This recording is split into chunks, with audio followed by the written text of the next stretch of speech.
Super. Je ne sais pas si tout le monde est arrivé. Oui, ok, tout le monde est arrivé, super. Bah, merci à tous. Du coup, on va commencer l'heure qui s'intitule Éveiller. Donc, en même temps que Paris s'éveille, en même temps que voilà, les différentes villes où vous vous trouvez s'éveillent, nous, on propose un éveil aux langues en votre compagnie avec nous et on propose voilà, de produire une réflexion sur cette thématique tous ensemble.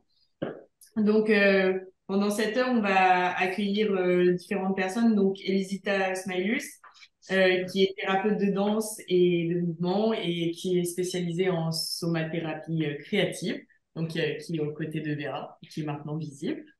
Voilà. Et qui en même temps secrétaire de langue étrangère. Oui, et aussi secrétaire de langue étrangère. Mais je fais un tour rapide, voilà, juste pour que chacun ait la titulature, un peu le statut de chacun. Et ensuite, je vous laisserai aussi développer voilà, sur votre propre parcours et sur ce que cette thématique de l'éveil, elle symbolise pour vous. Est-ce que c'est un éveil par rapport à vous-même que vous proposez? Est-ce que c'est un éveil aux langues que vous proposez pour les autres aussi? Ça m'intéresse de savoir voilà, comment dire, réflexion, quelle tension vous proposez entre ces deux et qu'est-ce que ça veut dire l'éveil aux langues, quels outils vous employez dans le cadre de cet éveil. Donc ensuite, on va accueillir aussi Laurent Colomb, qui est auteur et metteur en scène, qui est docteur en art de l'Université de Paris 8 et qui est professeur d'art dramatique en conservatoire. Il y aura aussi Anna Stevanato, du coup, qui est fondatrice et directrice de l'association du Lala, donc il y a un laboratoire national de ressources pédagogiques et de formation sur l'éducation plurilingue et interculturelle, donc qui est situé non loin de nous normalement. Et ensuite, on aura aussi l'intervention de Pascal Mériot, du coup, qui est directeur du pôle BD d'Amiens, et donc qui a aussi plusieurs cordes à son arc d'après d'après ce que j'ai vu dans sa petite biographie. Donc voilà, sans plus attendre, bah, Vera, je te laisse sur la parole et ainsi Voilà. qu'elle. Donc, je suis très heureuse d'être ici avec Elisita. Et c'est intéressant parce que cette intervention est presque préparée pendant les dernières heures. Donc, on est dans la quelle heure là? La 11e, Heure du 12e? matin. Voilà. C'est parce que la question de la relation de la langue au corps et que le corps est aussi un instrument dans le sens qu'il résonne, il se met en relation, mais aussi les langues résonnent dans le corps, il s'inscrit euh, parfois traumatisant, parfois élevant, parfois libérant. Et je pense que toi, tu travailles exactement aussi dans cette question, comment la relation entre la langue et le corps peut être travaillée aussi dans une logique de soin, mais aussi dans une logique performative. Donc, je te laisse prendre le fil qui te correspond le plus. Oui, c'est peut-être dans la logique du soin que je travaille avec mon approche thérapeutique, mais pour moi, c'est quand même une surprise d'être ici et mon français vient de loin et peut-être je ne trouverai pas toutes les paroles, mais ce que une personne avant a dit, c'est la valorisation du vivant et de la relation, c'est extrêmement important. Et pour faire ça, certainement pour arriver à un bien-être dans son propre corps d'abord, il faut avoir des instruments de savoir comment je sens mon corps et comment je vis mon corps dans mon propre espace et comment après, si je commence à connaître mon propre espace de mouvement aussi, mais dans l'intérieur qui va vers l'extérieur, comment je peux relationner moi-même avec les autres et avec le monde. Donc, c'est en fait, c'est tout ça. Et avec les paroles qu'on fait, par exemple, dans ma profession j'ai travaillé avec l'analyse de mouvement selon Laban Barteniev. Donc, il travaille beaucoup sur et ça, tu dois le faire avec la langue. Et ça se peut traduire dans toutes les langues, en fait. Tu dois donner des idées aux personnes, mais sans faire leur voir comment ils doivent faire, mais qu'ils doivent faire eux-mêmes l'expérience de l'espace, par exemple, autour de la kinésphère, par exemple. Et comment ils vivent, on demande à leur comment tu vis ça, comment tu sens, quelle image tu as, quelle émotion tu as avec cet exercice qui ne sont pas des exercices dans le sens propre de la danse. C'est vraiment une expérience. On invite à faire des expériences, à être à la recherche. Oh, merci. Et je pense que c'est une relation entre la personne et l'espace-temps. C'est parfois un voyage vers une histoire et la représenter, retrouver une présence qui permet à la transformer dans une autre forme. Et je trouve c'est intéressant parce que la langue peut fermer, peut manifester, mais elle peut en même temps, et on a dans plusieurs contextes parlé de réconciliation, de ces processus, elle peut aussi libérer, elle peut offrir, ouvrir et aussi s'éloigner de la signification propre. Donc, aussi, un mot peut être sonore. Le mobile de langue qui nous accueille aujourd'hui aussi dans cette 24 heures, il joue sur cette oralité, mais oralité sonore aussi. Et je pense ça, c'est peut-être aussi quelque chose parce que la danse se fait aussi autour de la sonorité. Est-ce que ça, c'est quelque chose sur lequel tu... Ça, je ne sais pas bien ce que tu entends par sonorité. Klang, also eigentlich das Klangliche. Des paroles. Je pense que c'est aussi le son, oui, la sonorité, mais c'est comme tu utilises le langage, non? C'est vraiment, pour être un peu peut-être abstrait, mais c'est très respectueux. C'est pas que je te dis comme tu dois faire l'expérience, c'est en demandant qu'est-ce que tu sens. Donc, déjà, ça, avec la sonorité, je ne sais pas exactement, je pense que ça joue un rôle important, comment tu utilises et que la voix qui parle aux personnes dans leur expérience soit calme ou rassurant, ça sûrement, ça. Mais je ne sais pas si c'est ça que tu entends. C'est intéressant parce que ça, c'est aussi important. Je l'ai plutôt pensé, mais je pense que c'est aussi important que tu peux le même mot prononcer dans une autre manière et ça tourne complètement l'usage de ce mot. J'ai fait référence aussi à la question créole et disparition des langues et que dans ces langues, la sonorité des expressions correspond aussi à une expérience. Ça veut dire que les mots, ils ont un contenu, mais ils ont aussi, ils sont liés à des pratiques. Et toi qui as vécu aussi en Mauritanie, dans plusieurs pays différents, la sonorité, le lien avec l'expression et la pratique des mots et ça va jusqu'au ouvrir la bouche ou fermer la bouche, ce qu'on a entendu autour de créole, que le créole a cette ouverture de la bouche et le français a plutôt la fermeture, fait qu'il y a aussi une expérience corporelle qui disparaît quand cette langue disparaît. Ce qui me vient maintenant, c'est plutôt quasi une déviation. Parce que dans notre travail ou dans mon travail, la danse, c'est une communication non verbale. Donc, tu ne parles pas, en fait. Qui parle, c'est celui qui guide l'expérience, qui te donne, qui t'invite à faire une expérience avec ses mots, ses paroles, bien précis.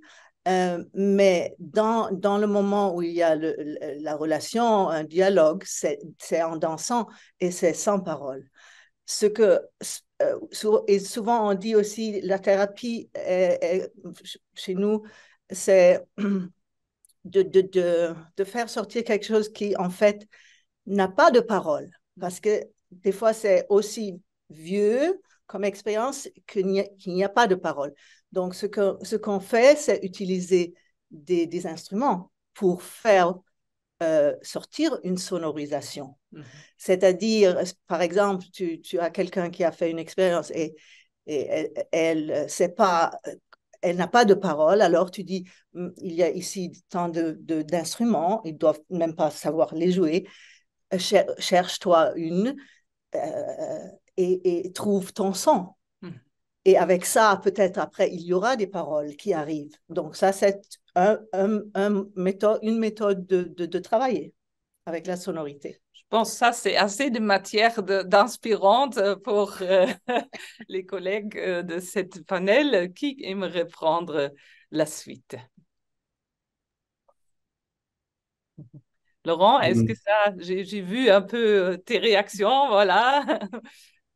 Euh, Vera, je peux prendre la suite. Vous m'entendez bien? Oui, très bien. Oui, parce qu'effectivement, il est question de son, hein. Je suis tout à fait, je partage tout à fait cet avis. Lorsqu'une expérience linguistique disparaît, c'est aussi une expérience corporelle qui disparaît. Et moi, je suis très sensible à cette approche organique de l'oralité, du son dans le corps de celui qui le porte. C'est parler une langue, c'est explorer ses capacités sonores, ses capacités phoniques, ses capacités vibratoires.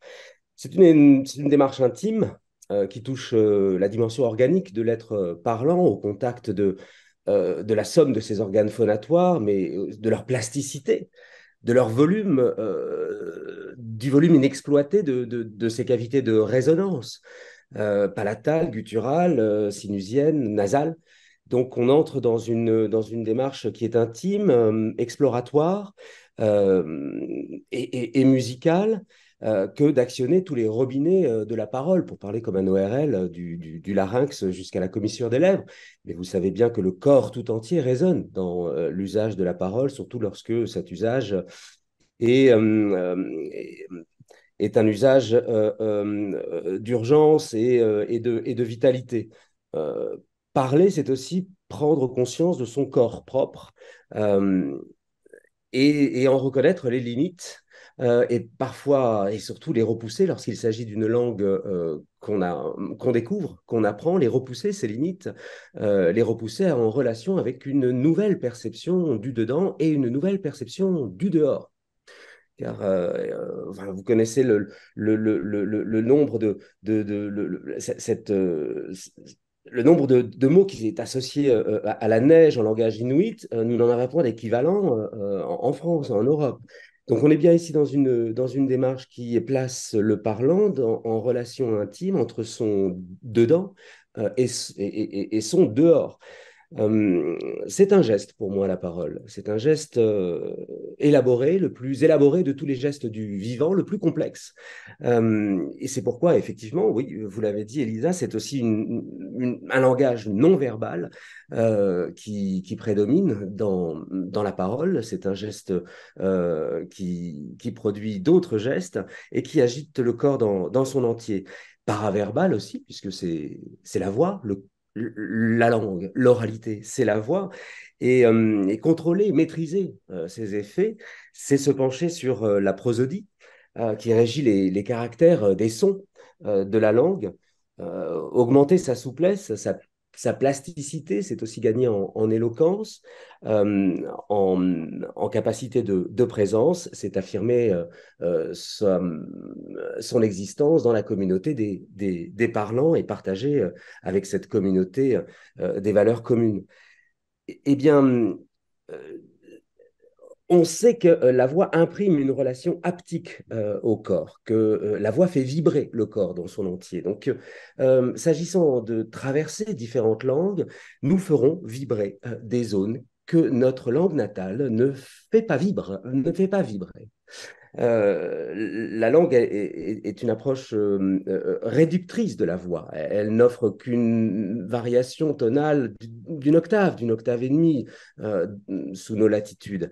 Eh bien, la voix elle-même, lorsqu'elle déborde dans les exclamations, les interjections, les onomatopées, les cris, euh, ouvre ce champ au-delà de ses limites fréquentielles et autorise une exploration encore toujours plus profonde du corps qui porte cette voix.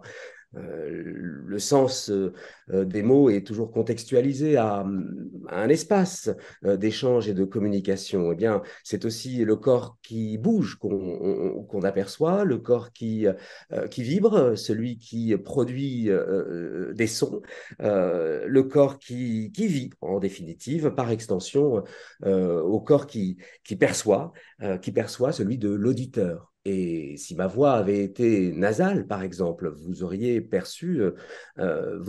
imaginé un autre corps que celui que vous apercevez. Imaginez que ma voix fût celle-ci, imaginez que ma voix soit celle-ci, que ma voix soit nasalisée, justement placée en cet endroit-là de mon corps parlant. Eh bien, c'est un autre être qui serait le mien, qui se montrerait à vous. Et voilà que ma voix redescend maintenant là où elle sonne, poitrinant, plutôt sous le menton. C'est quelqu'un d'autre qui parle. Ah, c'est très fort et très intéressant et je pense que ça peut donner le lien avec Anna Stevenato qui précisément s'occupe de la question de la multilingualité dans l'enseignement et notamment aussi de la petite enfance. Qu'est-ce que ça fait quand je baigne dans plusieurs langues? Qu'est-ce que ça fait aussi comme expérience corporelle? Si j'ai le privilège, et on ne le voit souvent pas comme privilège, mais comme handicap, mais je pense Anna lutte précisément, ou s'engage et lutte aussi, pour que cette expérience est valorisée, partagée et que ça faiblisse pas du tout l'apprentissage d'une langue, mais ça fait précisément voyager entre les langues. Donc, Anna, je te donne la parole et je suis curieuse comment tu vas rebondir ce que tu as écouté. Oui, bonjour tout le monde. Écoutez, non, mais des choses très, très riches qui ont déjà été dites et j'ai envie de rebondir, de partir de là. J'ai entendu plusieurs choses. J'ai entendu que les langues s'inscrivent dans le corps. J'ai entendu que quand on parle une langue, on fait vibrer une partie de son corps et quand on s'émet dans la bouche les langues des autres, et ben, il y a d'autres parties de son corps qui vont vibrer. Il y a cette corporalité finalement liée à la langue qu'on essaye d'explorer à Dulala, l'association que j'ai créée, donc Dulala d'une langue à l'autre. Une corporalité liée aux langues qui est très différente, effectivement, en fonction des langues qu'on parle, n'est-ce pas? Et à Dulala, les langues sont traitées comme des objets de savoir, des objets d'expérimentation, des objets des matières en fait sensibles. Et c'est cette sensibilité qu'on essaye de faire expérimenter aux enfants. Les langues sont des matières sensibles, ce sont des objets d'art en fait également. Une langue, vous l'avez déjà dit, une langue, ce sont des sons, c'est une prosodie, c'est de la musique. Et c'est cette musique qu'on essaye de porter aussi dans les crèches, dans les écoles, dans les centres de loisirs, à travers des comptines, des berceuses d'ici et d'ailleurs. Les langues sont aussi des matières graphiques. Donc, c'est cette expérience aussi psychomotricienne finalement qu'on essaye de... Et puis l'esthétique, très très importante, qu'on essaye de développer à travers la calligraphie, par exemple. Les langues comme de la matière phonatoire, Donc, c'est mettre dans la bouche la langue des autres et comprendre ce que ça fait. Ça aussi, c'est une expérience esthétique et sensible très intéressante. Je me rappelle d'une maman qui avait entendu une histoire racontée par une autre maman en arabe. Et cette maman nous dit, ah, incroyable, je ne pensais pas que la langue arabe était si belle. Voilà, donc on est là aussi, on est sur l'idée de développer des représentations positives envers la diversité, développer un certain esthétisme des langues, la beauté des langues, donner les goûts des langues aux tout petits. Et pourquoi? Parce que en fait, les langues ne sont pas toutes considérées comme belles, tout simplement. Il y a des langues qui sont considérées utiles, des langues qui sont considérées inutiles, des langues qui sont considérées dangereuses même, hein. Il y a des langues qui sont désirées, des langues qui sont indésirées, des langues qui sont vécues comme honteuses, ou alors comme un motif de grande fierté. On a 7 fois plus de chances de parler de parler l'anglais, pardon, que de parler l'arabe, hein, quand ses propres parents euh, parlent ces langues. Et donc ça, c'est assez représentatif de comment les langues se construisent et se transmettent, et se partagent. Il y a un mot, vous connaissez sans doute, le mot glottophobie, qui a été créé en 2006 par Philippe Blanchet, qui est chercheur, enseignant-chercheur à l'Université des Rennes, et qui indique ça, qui indique les discriminations, les rejets, les représentations négatives qui peuvent porter jusqu'aux discriminations dans cette chaîne envers les langues, envers les accents. Et donc, on essaie de lutter contre la glottophobie avec les moyens qui sont les nôtres, en produisant, en imaginant, en concevant des ressources très différentes, en lien avec des artistes, des designers, des graphistes. Donc, on a eu la chance de travailler avec vous sur plusieurs ressources. Et on le fait également, ces ressources sont également produites avec des enseignants ou des professionnels de la petite enfance et les parents et les enfants. Parce qu'évidemment, ce sont les derniers bénéficiaires, mais qui me tiennent très à cœur. Donc voilà, donc c'est aussi ce mouvement, n'est-ce pas, qu'on essaye de faire entre les dedans et les dehors. En France, on a l'idée encore, malheureusement, trop persistante que une langue s'est construite au dépit de l'autre, qu'il n'y a pas suffisamment de place dans la tête d'un tout petit pour se construire avec plusieurs langues. Enfin, évidemment, ça dépend de quelle langue. Donc, on est aussi dans dans un accompagnement, finalement, que ce soit pour les professionnels ou pour les parents, qui permet de transmettre une diversité des langues si on le souhaite, hein, si on le souhaite. On n'est pas dans la construction d'un bilinguisme ou un plurilinguisme à tout prix. Il y a des parents qui sont aussi dans l'envie de laisser à la porte une langue pour des raisons très différentes. Et il faut absolument le respecter. Il y a des transmissions qui sont euh, partielles, qui se font seulement partiellement. Donc, ça aussi, ça reste une transmission et ça reste un choix qui est tout à fait respectable. Mais on est vraiment dans l'accompagnement d'un bilinguisme qui soit choisi, qui soit assumé, bilinguisme ou plurilinguisme évidemment, et pas ignoré ou coupé euh, lorsque on est pris par des peurs et puis des injonctions aussi sociétales qui nous diraient parlez pas votre langue à votre enfant, il va s'embrouiller, il va pas réussir à l'école.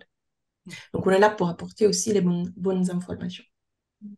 Non, Moi, merci. Anna, oh, Jade, tu veux? question par rapport à ce que vous venez de dire, justement, comment vous identifiez enfin, cette différence entre quelqu'un qui va rejeter, voilà, laisser une de ses langues de côté, comme vous venez de le dire, intentionnellement, et des personnes qui font peur, qui font face à leurs peurs et à leurs injonctions et qui, du coup, s'empêchent de parler certaines langues à cause de ça. Comment vous identifiez cette frontière-là qui est en fait fine à déceler aussi en termes d'accompagnement? Voilà. Bah, merci Jade pour cette question. On travaille surtout avec les professionnels en fait. On accompagne les professionnels dès la petite enfance jusqu'au collège. Et ce sont eux, ce sont ces personnes qui sont au quotidien des enfants qui vont pouvoir accompagner les parents et accompagner les enfants. Euh, sont juste des médiateurs, des passeurs d'outils, des ressources. Mais ce travail, c'est aux professionnels de le faire parce qu'ils connaissent les besoins, les attentes, etc. Mais chez les professionnels, il y a un grand besoin de formation, d'outils, d'outillage. Et on peut faire des choses magnifiques quand on travaille avec cette diversité, mais on peut aussi tomber dans des terrains très glissants qui folklorisent, qui stigmatisent sans le vouloir. Hein. Voilà. Et puis, on pense que la fête des fins d'année avec des sushis, pizza et couscous, c'est pas suffisant. On peut aller beaucoup plus loin. On peut explorer, exploiter cette diversité, euh, donner une juste place dans les écoles, y compris dans les cours de français, et surtout dans les cours de français, en fait. Rencontrer les langues des autres, c'est mieux comprendre comment la langue de l'école fonctionne. C'est tisser des liens positifs entre les langues, c'est réconcilier les langues. Donc, c'est ça qui permet aussi de booster cet apprentissage, qui fait du bien au français avant tout. Mais on a besoin d'outils. On a besoin d'outils et ce sont les professionnels qui sont les premiers à travailler là-dedans pour que cette diversité se banalise, se normalise. C'est ça les défis d'aujourd'hui. Parce qu'elle est partout, cette diversité. Non, C'est une normalité. Ça rebondit sur que dans la deuxième heure, Marie-Rose Moreau, la pédopsychiatre, a dit pour précisément la réconciliation de l'approche à sa langue ou à ses langues, parce que parfois il y a une langue à la maison, il y a une langue, il y a un dialecte, et c'est un savoir qui est un savoir intime, par exemple, un savoir de cuisiner ensemble, un savoir sur les émotions qui a pour soi, semble-t-il, pas de valeur parce qu'il n'est pas scientifique, mais il est précieux. Et donc, parfois, les enfants parlent qu'une partie de leur langue, qui est cette langue intime et relationnelle. Et ils les cachent parce qu'ils ont l'impression que ça n'a pas de toute valeur et ça reste un savoir non utilisé précisément pour cette réconciliation aussi du français et apprécier le français. Je ose à faire le pont vers notre prochain intervenant parce que, si j'ai bien compris, il joue précisément de cette accès et valorisation à la langue et peut-être vous pouvez nous dire quelques mots, Pascal Mériot, sur le pôle BD Amiens. Merci, merci, merci. Si je suis avec vous ce matin, c'est vrai que c'est le terme éveillé qui avait été éveillé à la fois ma curiosité et mon désir d'en être et de partager et d'écouter avec vous. Et comme vous allez sur ce terrain que je n'attendais pas nécessairement, je démarrerai volontiers vers un quelque chose sur cette question de l'oralité. L'oralité de la bande dessinée, ce n'est pas une si grande évidence et pourtant lorsque Tintin et les Oranges Bleues, le film, le premier film d'animation avec Tintin est sorti sur grand écran avec des acteurs, avec Jean-Pierre Talbot dans le rôle titre. Un, un enfant d'une dizaine d'années avait écrit à Hergé en lui disant: Monsieur Hergé, j'ai adoré votre film, sauf la voix du capitaine Haddock qui n'est pas la même que celle des albums. Ça a fait écho avec une série d'émissions de Jean-Claude Amezen en avril 2013 qui se pose des questions sur les origines du langage et qui amène à la question suivante: est-ce que la lecture silencieuse est silencieuse? Et la réponse, en l'occurrence des neurosciences, dit que non, dit qu'à chaque instant où nous sommes dans l'acte de lecture, nous fabriquons la bande son de ce que l'on lit en particulier. Il y avait un point qui m'avait frappé. Si dans un livre, il y a une phrase du type, je vais reprendre mon exemple du capitaine Haddock, et le capitaine Haddock cria soudainement Tintin, nous sommes encerclés. Si c'est écrit dans un livre avec des guillemets au début, la zone qui correspond à la perception du langage à l'intérieur de nos cerveaux s'allume à une certaine intensité. Mais si par contre on est sur une bande dessinée par exemple et qu'on n'est plus en langage indirect, on est en langage direct, ça s'allume plus fort. Autrement dit, on entend plus fort ce qui relève du langage direct. Cette fabrication des sons, cette fabrication des voix est excessivement présente dans la bande dessinée. Et c'est évident que le médium bande dessinée, lui, n'a pas l'habitude d'être vocalisé. Ça se fait assez peu quand c'est l'heure du conte dans une bibliothèque. On se retrouve rarement à avoir une lecture de bande dessinée. On va lire un album jeunesse qui semble plus approprié en montrant des images, même dans cette dialectique entre les images et le texte. Et puis, la bande dessinée, elle, sera plutôt une lecture personnelle. Donc, l'engagement du corps relèvera plus du lien au livre, de la façon dont on le tient, de la façon dont on s'allonge sur son lit avec le livre, la bande dessinée par terre, parce que c'est lourd et que c'est statistiquement plus lourd qu'un livre conventionnel. Après, pour ce qui a amené à la question de l'éveil, oui, à la fois en vous écoutant et en réfléchissant à cette question, la question de l'éveil traverse complètement toute l'activité qu'on a ici. La mienne, celle qui un jour m'a éveillé au fait que ce monde des livres qui avait été un peu hermétique dans le cadre de mes études m'était accessible et me donnait envie d'aller plus loin. Et puis aujourd'hui, toutes les activités de ce pôle, qu'il s'agisse d'un événementiel où on veut éveiller tout un territoire à une richesse de lecture, d'écriture. Et puis peut-être surtout tout le travail à dimension éducative et éditoriale quand même. Sur le volet éducatif, nous passons nos vies à aller dans des établissements pour convaincre des jeunes générations qu'il faut ouvrir des livres, qu'on peut ouvrir les livres, que tout va bien se passer en utilisant ce biais de la bande dessinée. Et puis, il y a peut-être un projet exemplaire en termes d'éveil, qui est un éveil réconciliation, qui est ce projet qu'on mène dans le cadre des lycées techniques professionnels et agricoles depuis plus de 20 ans maintenant, une trentaine d'entre eux à l'échelle des Hauts-de-France, où avec un long processus, avec des jeunes qui ne sont plus dans un lien à l'objet livre et à la pratique de la lecture en tant qu'isolement avec un objet avec du carton autour, qui lisent certes sur des terminaux. Ils sont moins de 20%, sur 900 élèves chaque année, ils sont moins de 20% à avoir lu un livre, tout type de livre confondu, depuis leur entrée au lycée, sur ces territoires aussi, qui sont les nôtres, ceux des Hauts-de-France. Et moins de 20% à avoir lu, y compris pas de manga, pas de bande dessinée, pas de fiction, pas de non-fiction. Et puis on les accompagne sur une compréhension des codes, de ce rapport étrange, de ce médium étrange, où on a à la fois un dessin qu'il faut comprendre, des textes qu'il faut comprendre, et puis un réseau de codes entre les deux, ce blanc entre les images, ces questions étranges qui font qu'à partir d'images fixes, on arrive à un récit. Et après 6-7 mois de travail avec eux, avec une sélection qui leur est adaptée, qui correspond à leur centre d'intérêt, qui est divers aussi, qui va de l'intime au politique, au divertissement, à l'humour, à la science-fiction ou à l'enquête. Petit à petit, ils rentrent dans cette pratique et en fin d'année, sont plus de 90% qui auraient envie de reparticiper à nouveau à un jury comparable qui les a amenés à lire 6, 7, 8, 9 bandes dessinées.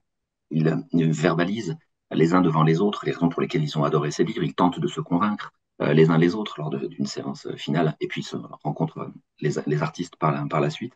Et donc se mettre dans une logique de réappropriation d'un lien possible, d'un éveil au fait qu'il est envisageable pour eux d'être en lien, y compris en lien physique avec des objets livres qu'ils ont tendance à repousser, y compris physiquement lors des premières interventions sur les tables en se disant non mais c'est une combine pour nous faire lire, on n'est pas dupes du tout. Et rentre dans ce monde, dans cet éveil, dans cette prise de conscience. C'est intéressant et je pose une question très personnelle parce que dans ma famille, il y a eu l'interdiction de lire, c'est une famille allemande, de lire des BD parce que l'idée était que ça casse la capacité de lecture linéaire. Quand je suis arrivée en France,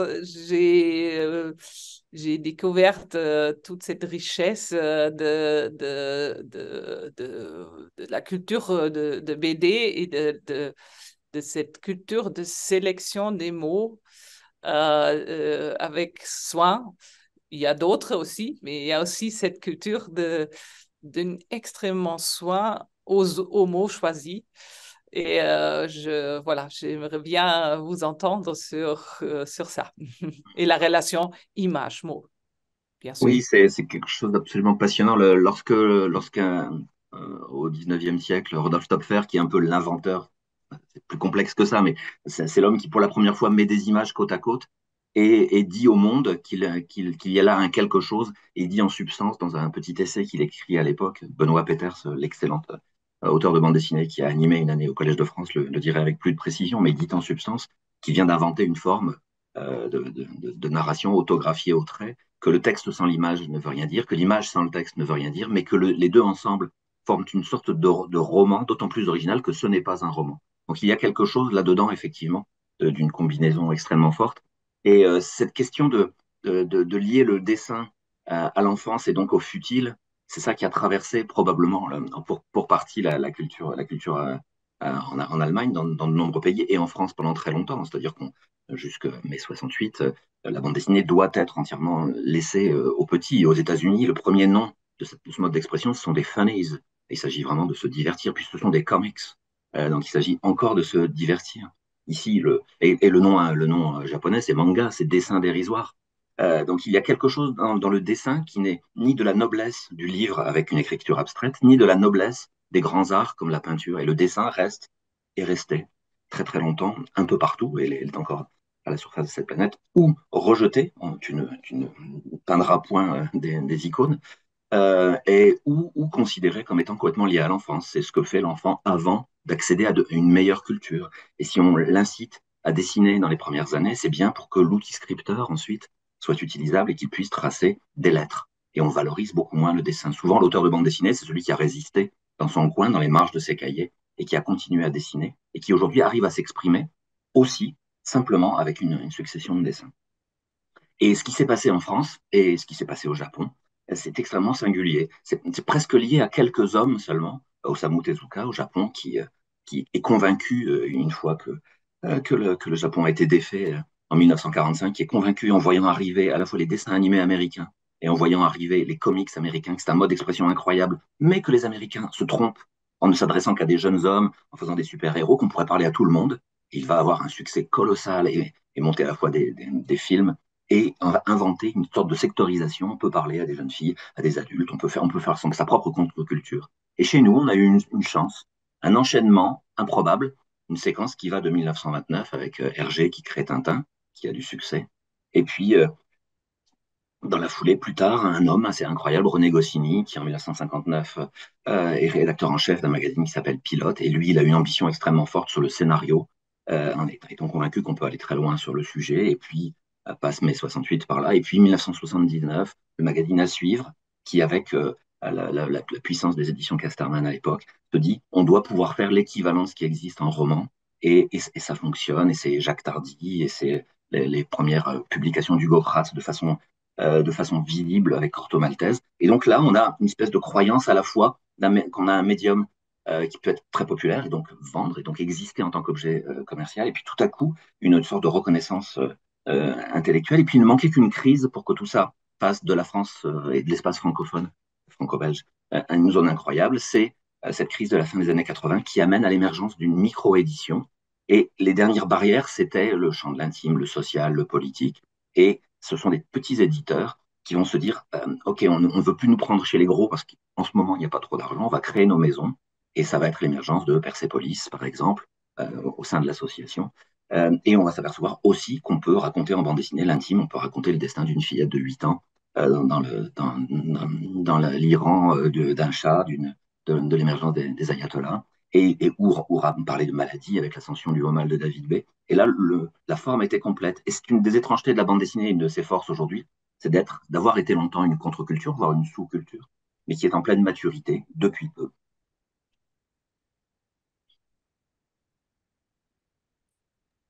Votre micro, Vera.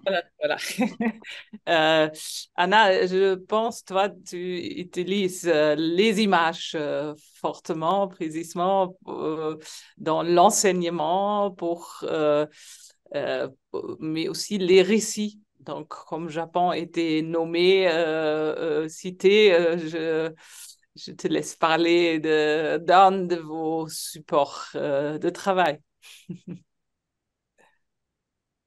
Ah, maintenant, c'est ton micro qui est coupé. Oui, donc les récits, effectivement, les récits disent plein de choses et on les utilise beaucoup dans les travaux qu'on mène.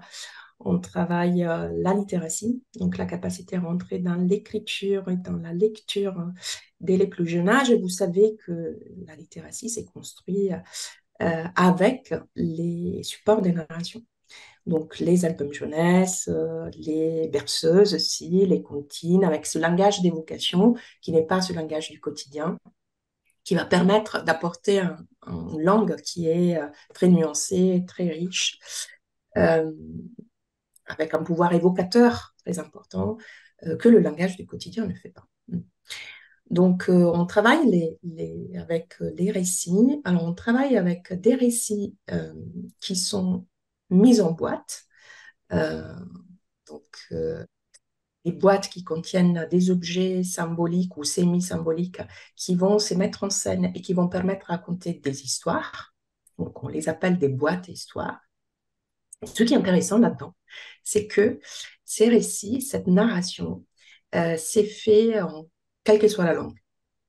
On n'est pas accroché, lié à l'objet livre, aux mots qui s'écrivent et qui sont euh, source aussi des souffrances pour certains parents qui ne savent pas lire ou qui ont été aussi mal à l'école.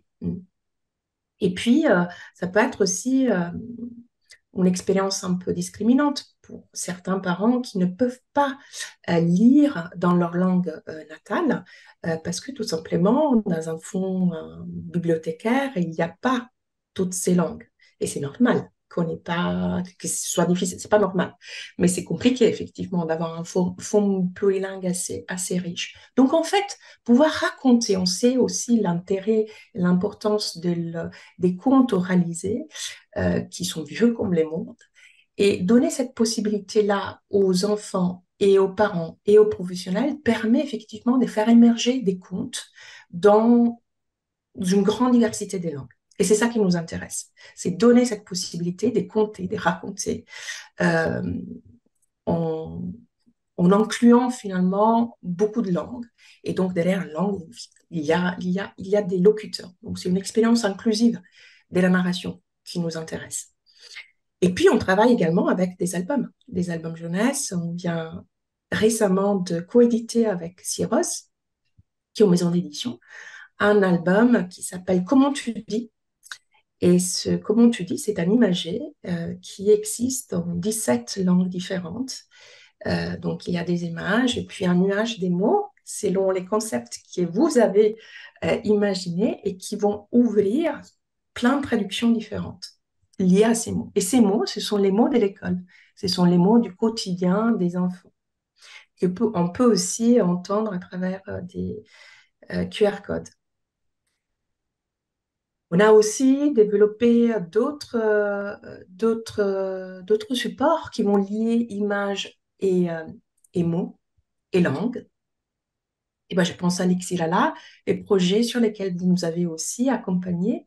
Donc, Lexilala, c'est une plateforme qui permet de traduire en une vingtaine de langues différentes les mots de l'école pour faciliter la communication avec les parents dont le français n'est pas la langue première.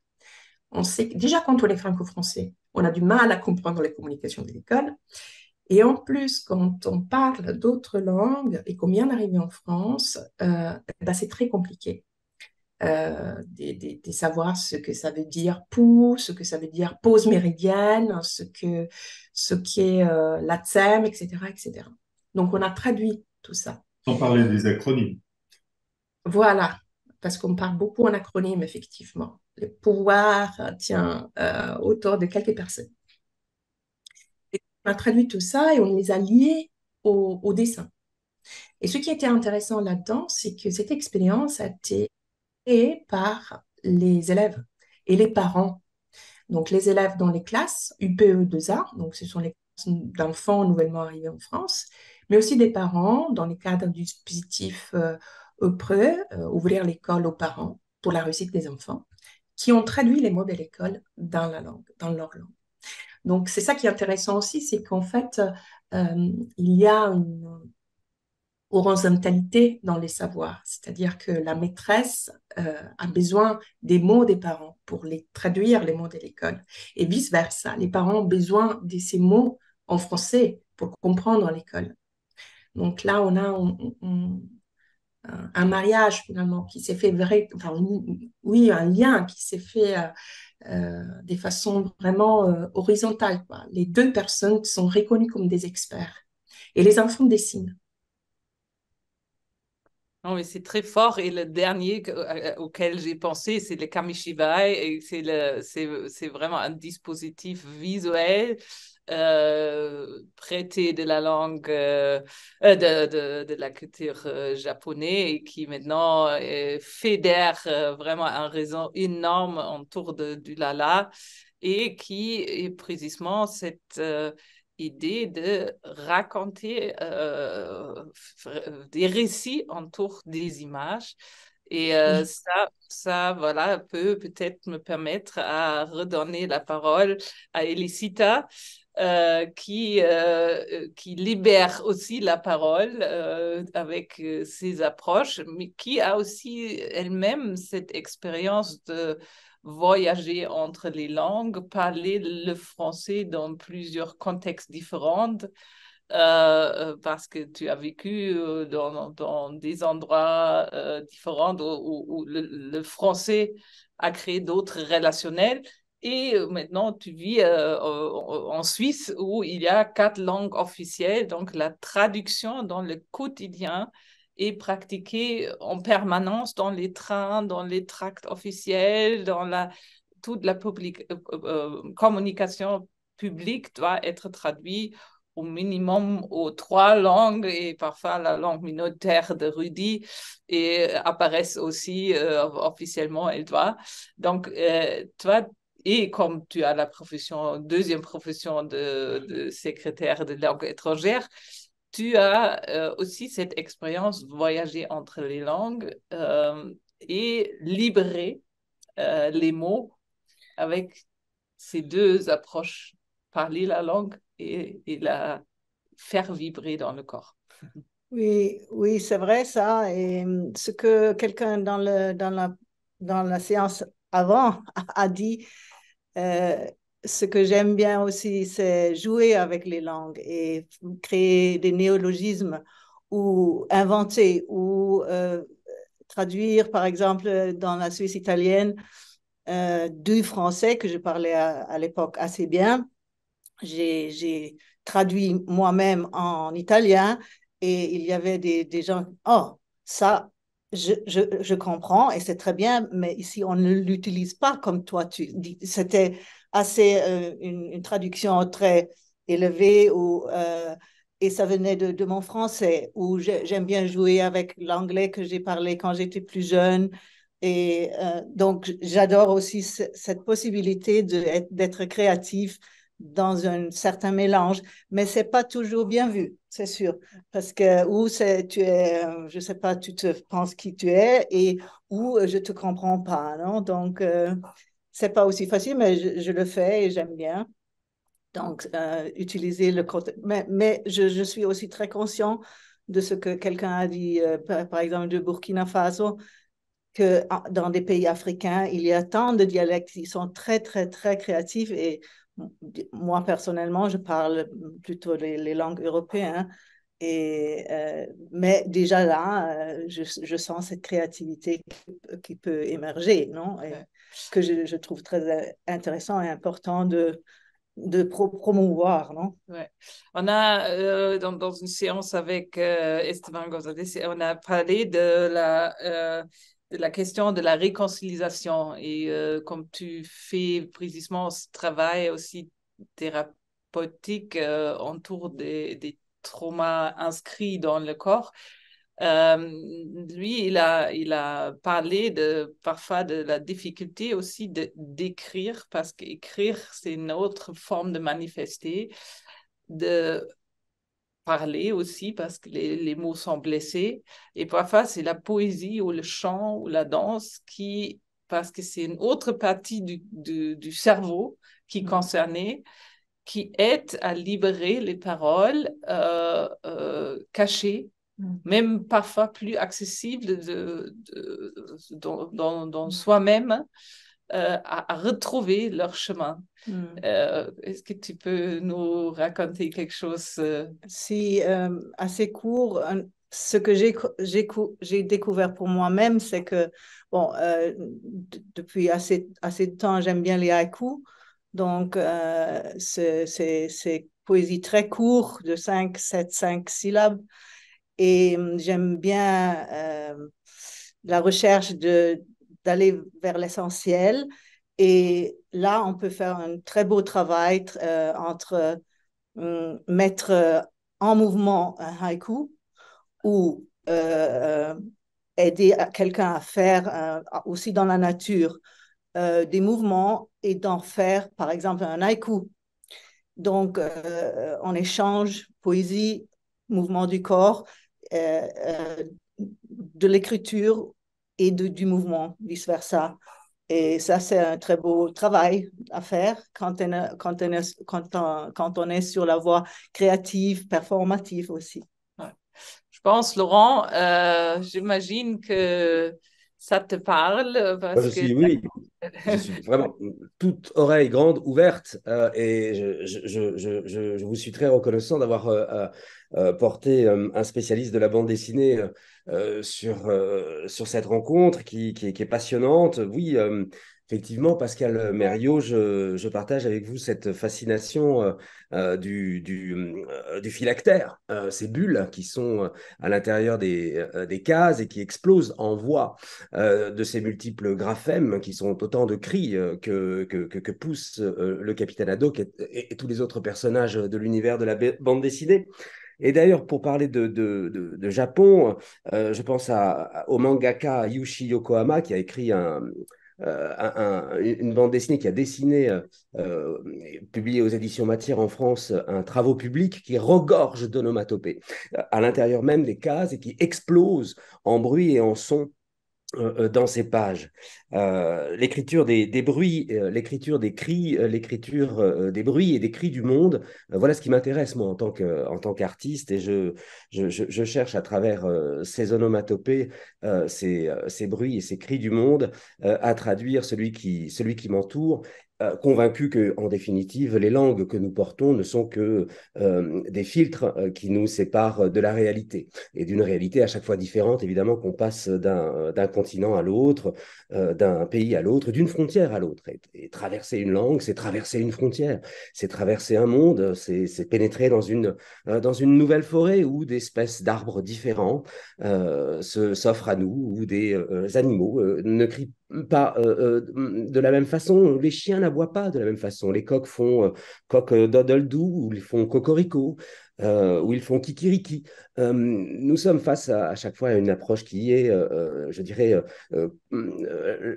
culturelle et linguistique, parfois un peu compartimentée et trop cuirassée du monde. Nos oreilles n'écoutent que ce qu'elles veulent entendre et c'est parfois bien dommage. Donc s'ouvrir aux autres sons du monde, c'est bien ouvrir encore ses oreilles, écouter, se mettre dans une position d'attente, d'observation et d'écoute passive et active, car, je le répète encore une fois, les bruits que je produis dans mon corps résonnent dans votre corps, vous qui m'écoutez à l'endroit où ils sonnent chez moi. Et cette porosité, cette perméabilité de mon corps et du vôtre fait que nous appartenons bien au même cycle du vivant. La question du temps aussi m'interroge finalement que de questionner les onomatopées présentes dans les langues, et elles sont très nombreuses au Japon, il y en a plus de 2000 répertoriées, ils ont même un alphabet, le katakana. Eh bien, interroger ces onomatopées dans les langues, c'est peut-être aussi interroger les questions, ou plutôt la question des sources, ou plutôt des naissances du langage. Et au XVIIIe siècle, Jean-Jacques Rousseau en était persuadé, c'était bien l'onomatopée qui était C'est Bing, c'est Bang, c'est Scratch, c'est Plouf, ces bruits qui étaient à l'origine des langues et qui ont été ensuite appauvris par la linguistique saussurienne et relégués au rang du babillage enfantin. Mais la bande dessinée, fort heureusement, nous replonge dans cet univers bruissant, dans cet univers vibrant, dans cet univers trémulant qui est la parole. La parole n'est qu'un bruit, à mon sens, un chant, peut-être un chant d'oiseau. Ah, c'est très beau, cette perspective. Est-ce que parce qu'il y a aussi une forme d'écriture, et c'est une sur laquelle toi, tu as aussi travaillé, Licita, mais je pense vous aussi, c'est la partition. C'est une écriture qui fait une notation et qui Oui, des sons de prévoit. la parole, oui, assez abruptes, mais qui en définitive est fonctionnel pour peu qu'on s'y penche avec attention et qui produit chez les pratiquants de cette langue, les comédiens avec lesquels je travaille et que je forme à la lecture de ce matériau, de cette partition, eh bien une forme de gymnastique mandibulaire, articulo-phonique, un répertoire d'exercices à l'usage des mots de bouche, traversant évidemment les mécanismes qui sont propres au français pour aller rejoindre ceux qu'on retrouve dans la langue arabe, puisque mes pièces sont métissées, hybridées de différentes langues, et qu'on peut retrouver aussi dans d'autres langues, et pas uniquement celles du bassin méditerranéen. Car ce qui m'interroge encore une fois, c'est la façon dont la langue vibre, fait vibrer le corps dans ses tissus, dans ses muscles, dans sa chair, comment tout cela fonctionne dans mon rapport au corps propre de manière objective. Qu'est-ce qui, en moi, me réalise, me conçoit en tant qu'être sonore. Épuisant ma voix, quelque part, je fais objet d'exploration, je recule encore davantage les limites que j'avais préalablement fixées dans mon corps par l'usage de ma langue, si terriblement, terriblement cloisonnée avec ces quelques phonèmes. Oh, ça c'est très beau. Je vous remercie tous les quatre pour cette vraiment éveillée matinale qui a fait rêver et réveiller. Et c'est intéressant parce que nous sommes dans les contrastes, dans les détournements, dans les perspectives, et on va poursuivre avec le verbe normer. Et on se planche dans la question linguistique et dans la question aussi de droit. Donc, une complètement autre forme d'écriture, de mettre des actes dans des mots. Ou prévoir des actes et on verra quelle aventure on va voir. On vous remercie profondément pour tous ces pensées ensemble et à l'espoir de se revoir bientôt.